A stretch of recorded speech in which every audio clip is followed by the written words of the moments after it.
Alien Ant Farm have been touring the UK in support of their latest album called Mantras. And given they're touring in support of that album, the setlist they played this night in Nottingham really surprised me. But more on their setlist later. For context, I'm a big fan of Alien Ant Farm. I have been since they first came out with the anthology album 25 odd years ago or thereabouts. So I was super excited for this gig. Now, it's the second time I've ever seen them live. I saw them once before when they toured that album in full from front to back, and that was really enjoyable as a massively nostalgic experience.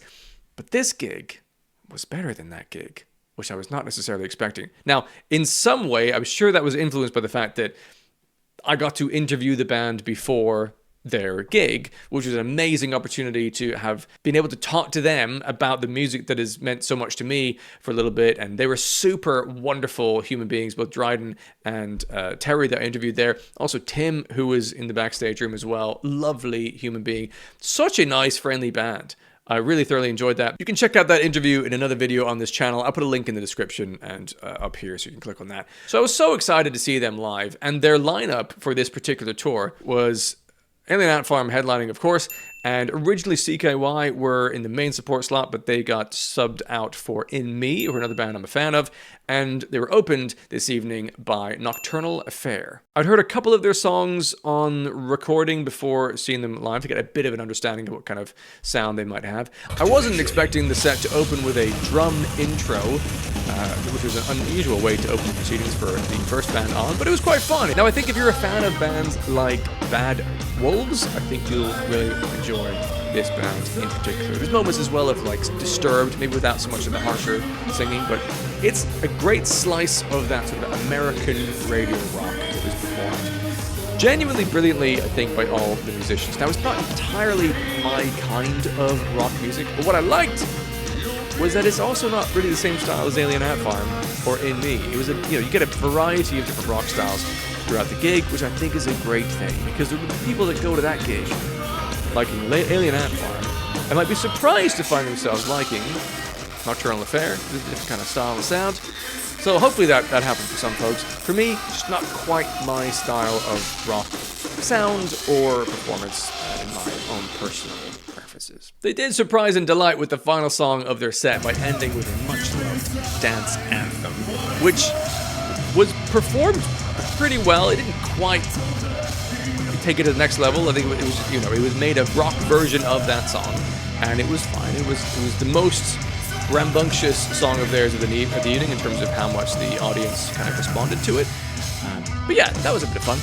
And then it was time for INME, who were the middle band of the evening, and I've been lucky enough to see them a couple of times over the years. I've been a fan of them for a long time. And of course, I had Dave McPherson, their lead vocalist and central songwriter, on this podcast, on this channel recently as well. So I was very much looking forward to seeing them live, because I was hoping they'd play a couple of the big hit songs that I knew from the past, but also seeing if they're going to play anything new, because Dave has been hinting at some brilliant new songs he's been working on for a new album very soon. And they did play a wonderful mix of the kind of old and new songs within their set. I was also very impressed to see Dave busting out some heavy, low, guttural scream vocals, which I don't remember him doing before. He's done scream vocals before, but there was something kind of viscerally fun and almost improvised about the way he was barking at times through the microphone, which I thoroughly enjoyed, and I think really added an extra bit of fire to the performance. I'm not sure I've ever seen Dave just rocking a microphone for the whole set and not picking up a guitar at some point, so that was interesting to see. Someone commented online that he really got his steps in that day, prowling up and down the stage, commanding the audience himself, and seemed to genuinely love every moment of that performance, kind of between songs talking about how much it meant to him. It was really endearing, and the whole set just felt quite joyful and emotional in some ways, and triumphant as well. It was a really wonderful thing on a human level, but also the songs ripped. Opening with Underdose was a wonderful surprise. It's one of my favorite songs that they've done. And of course, closing on the big crowd pleaser of Faster the Chase. And you see pockets of the crowd of people just losing their minds at how much some of these songs have meant to them over the years. But also, the new song went down well, and it felt very much in keeping with their sound. It's very much an INME song, but add a little bit of an extra flavor to it, which is very interesting. So I'm looking forward to seeing what that's all like on recording. But INME did a fantastic job. All the musicians completely nailed it. I didn't see any errors or issues. There was no click track at all that I could tell. Drummers doing clicks on the sticks to count everyone into the tempo. So that was really impressive. They were all extremely tight, despite not having a click track, which definitely deserves to be called out. That's very hard to do. It was a powerful performance. The sound was great and wonderful to see them supporting Alien Ant Farm in this massive venue of Rock City in Nottingham. And then, of course, it was time for the headliners of Alien Ant Farm that the vast majority of the crowd were there to see. There were even some people who dressed up in like alien costumes to really show how excited they were about this band. And again, I was expecting this set list to be very much, we're going to play a lot of songs of the new album, and then probably one or two smatterings of interesting songs that the fans would like from the ages. What surprised me was that the set list felt almost like half of it was from Anthology. And then about a third of it was the new album. And then the other slices were a couple of kind of, notable songs from other eras along the way. I really did not expect that coming in. It signaled to me that they know their fans, they know their audience, they know what they're hoping to hear, and they're going to deliver on the expectation of what you want, whilst also bringing the best heat from the latest album. It was a really well-balanced set list, and had moments of highs and lows, some heaviness and delicacies, opening with Courage, which is an absolute banger, and the opening track of Anthology really set a wonderful tone, and then going straight into Wish, which is, for my money, maybe their heaviest song they've done, was super fucking cool. I was completely unprepared for that going into that evening. And then Flesh and Bone to follow. Like, again, it's like 3 songs in a row from the Anthology album. It was completely unexpected and delightful. And they performed them with total energy and command of the stage, and they were quite relaxed about it. They know they didn't have to win over the crowd. The crowd is there to see and enjoy these songs. And they kind of could play around with it and have some fun, and we're interacting with the crowd in sort of unspoken and interesting ways. Dryden sort of with his glasses on and his baseball cap, he's this slight enigma on stage and just draws you in, seeing how is he going to deliver his vocals and what's his energy like, and it was captivating from the start to finish. And again, much like INME, no click track for this band. They have a phenomenal drummer. It's quite hard to see behind the many drums and cymbals he has on his kit, but the man is so incredibly talented, but also very metronomic. His performance. There was a song in particular, I can't remember which one now, but he slowed things down in a particular section to like real snail's pace, and then worked it up again in a way that a click track would not have you do. It was very real and live and authentic and just quite impressive, honestly. A god-tier drummer, massively underrated, I think, if people have forgotten about how good that individual is. And early on in the set, they played Movies, which is, maybe, let's call it probably their second biggest hit, I would assume, behind Smooth Criminal. Big fan favorite early in the night, and one of my favorite songs of all time, so that was a joy. They followed that with their biggest single, I believe, off of the Truan album In These Days, and a wonderful marvel to experience as well. It was the perfect balance for me and my taste of Anthology and the newer album, and also like the great hits off of those other albums in between.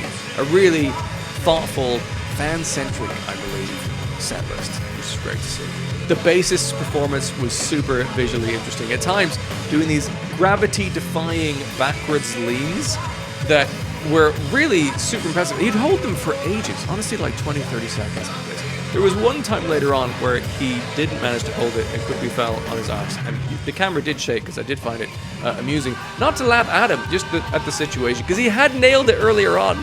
That was cool. He's a super lovely dude, so it was a joy to see him bounce around the stage, nailing every walk of the bass lines that he was doing there. The guitarist was so impressive.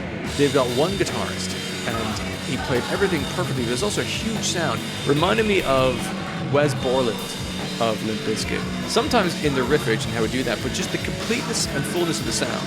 The perfection in which he would play it, but also the looseness and the moments he'd be playing around with an intro to a song, just kind of bringing out certain notes or playing a certain riff that's akin to the main riff of the song, but not quite the same thing.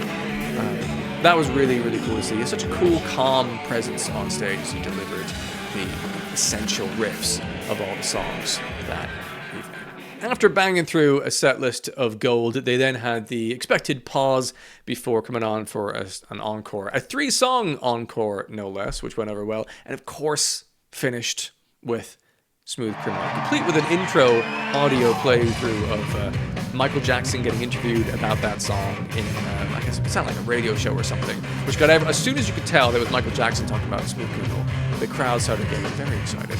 And then they banged through that absolute smash hit that most people who are not even listening to rock music generally would know and love. So, completed the set list on the note that their audience would hope it did. It was a real, perfect, ideal, I think, performance from Alien Ant Farm. Again, I've seen them once before, and I really enjoyed it when they played Anthology from start to finish, and they played well then. But I really think that Dryden now being sober for the last 3 years, the performance, his vocals, are far superior than I remember them being years ago. Even though I enjoyed them then, this was about as good as you could hope for this band to sound. I thought it was fantastic. And the set list was reflective of what the fans are enjoying and hoping to have in the new era and in the old. It was just such a wonderful balance of the whole thing, and capped off a brilliant night of music as a whole. So that was my experience of the Alien Ant Farm gig in Nottingham's Rock City. If you were also there, let me know in the comments what that night was like for you. I'd love to hear other experiences there. Or if you were on other gigs of the tour, let me know what those were like as well. If you enjoyed this and you want to see more things like this in your YouTube future, make sure you subscribe to the channel. It's free. It costs you absolutely nothing. And it means you get more of the things that you like on your YouTube feed. Who doesn't want that?